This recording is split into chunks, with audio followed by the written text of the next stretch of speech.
I was a kid and I said something I did not fully understand. Not because it was true, not because I wanted to hurt anyone, but because I was scared. And sometimes when a child is scared enough, they will say whatever the adults around them make them believe they have to say. This is what happened to me. And once I said it, the system moved. Not slowly, not emotionally, procedurally. A statement became a report. A report became a removal.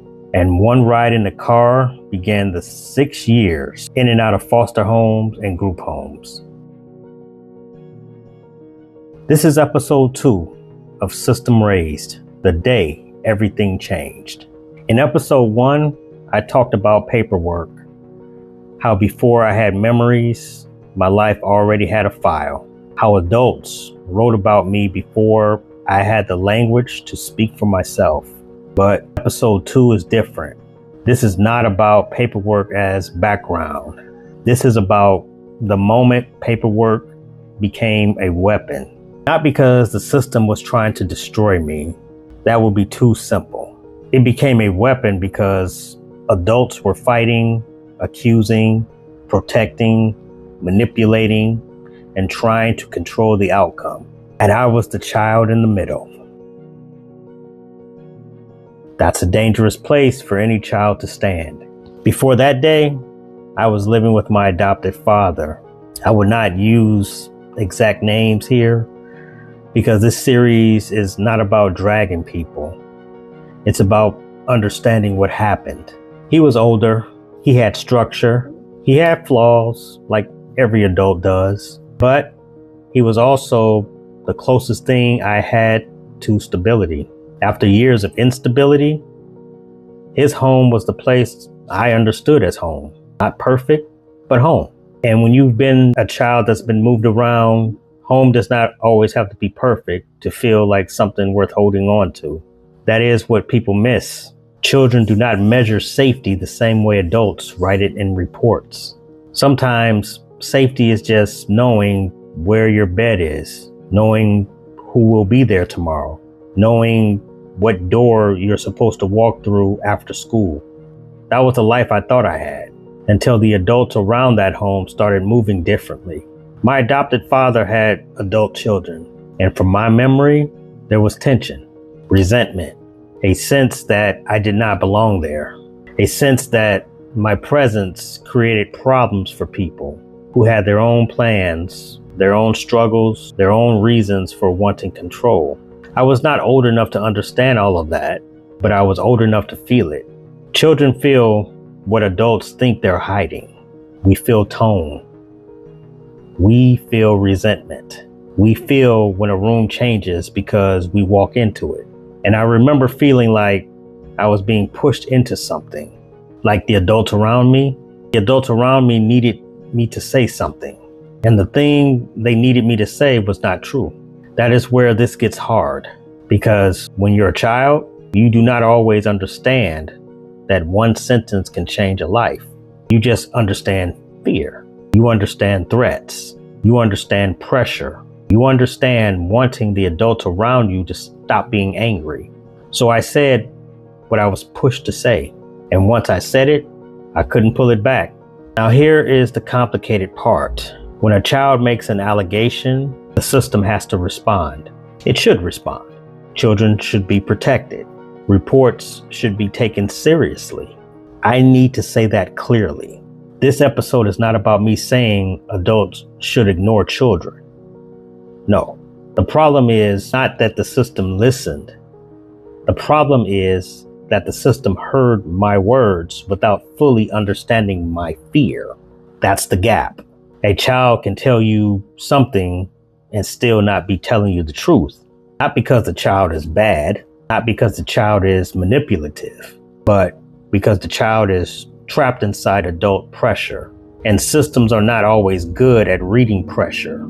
They are good at collecting statements. They are good at documenting risk. They are good at moving cases forward. But fear, coercion, confusion, the quiet terror of a child trying to survive the adults around him, That is harder to put in a file. After I spoke to the authorities, I remember thinking I was going home. I remember being in the car. I remember the route, and I remember the fear, because in my mind, I had done something wrong. I did not understand the legal consequences. I did not understand the investigation. I did not understand custody. I just knew that I had said something, and now everything just felt different. Then we passed the exit. That is the moment my body understood before my mind did. We were not going home. I did not have the words for it then, but looking back, that was the split. Before that exit, I still belonged somewhere. After that exit, I was back in the system. That is how fast a child's life can change. No dramatic music, no warning, no final conversation, just a missed exit and a new placement. They took me to a foster home. I remember walking in. I remember being shown the room, and I remember thinking it was a nice room, but it was not my room. That matters, because adults sometimes think a clean room fixes the disruption. It does not. A bed is not belonging. A room is not a home. A placement is not the same thing as being wanted. And even when the people are kind, even when the room is safe, even when the paperwork says the child has been placed, the child still has to process that they're not going back to the place they knew as home. I did not process it well. I adapted. That is different. A lot of system-raised kids gets praised for adapting. But sometimes what adults call adaptation is just a child learning not to expect permanence. That day became the beginning of 6 years in and out of foster homes and group homes. And the hardest part was not only being moved, it was knowing that my own words helped start the motion. That is a heavy thing for a child to carry, even if the child was pressured, even if the child was scared, even if adults created the conditions. Children still internalize blame. That is one of the cruelest parts of growing up in systems. You learn to blame yourself for decisions you did not have the power to understand. And then people wonder why you become guarded. Why do you not trust easily? Why stability feels suspicious? Why love feels like something that can be interrupted by a meeting, a report, a phone call, or a car ride that does not take the exit home. As an adult, I can hold more than one truth. I can say the allegation was false. I can say I was scared. I can say adults around me used my fear. I can say the system had to respond. I can say my adopted father was not a perfect man. I can say I still lost something real when I was removed from that home. That is what healing has forced me to learn. Truth is not always clean. Sometimes the truth is layered. And if this series does anything, I wanted to make room for those layers, because a lot of us were not raised inside clean stories. We were raised inside contradictions. People who hurt us also fed us. People who loved us also failed us. Systems that protected us also wounded us. And paperwork that was supposed to document the truth sometimes only captured the part adults knew how to write down. The lesson of that day was just not that I could be removed. The lesson was that my voice could be used before I understood it had weight. That is why children need more than interviews. They need safety. They need time. They need adults who understand the fear and what it can sound like. Sometimes agreement.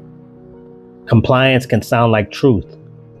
Silence can sound like stability. And a child saying what an adult wants to hear does not always mean the child is free. That is the system lesson. The file may not The file may say a statement was made, but it may not say what it cost a child to make it. If you were raised by a system, or if you love someone who was, you may understand this. Sometimes the moment that changed your life did not look dramatic to everyone else. It looked like procedure. It looked like a report. It looked like a placement. It looked like adults doing their jobs. But inside the child, something broke loose. For me, that moment was the day we passed the exit. The day I realized I was not going home. If this episode connected with you, finish this sentence in the comments. The moment everything changed was, and if you're walking with me through this series, subscribe, because this is not just my story. This is what happens when systems raise children and those children grow up trying to understand what survived. On the next episode of System Raised, the house that wasn't home, I want to talk about what happens after removal.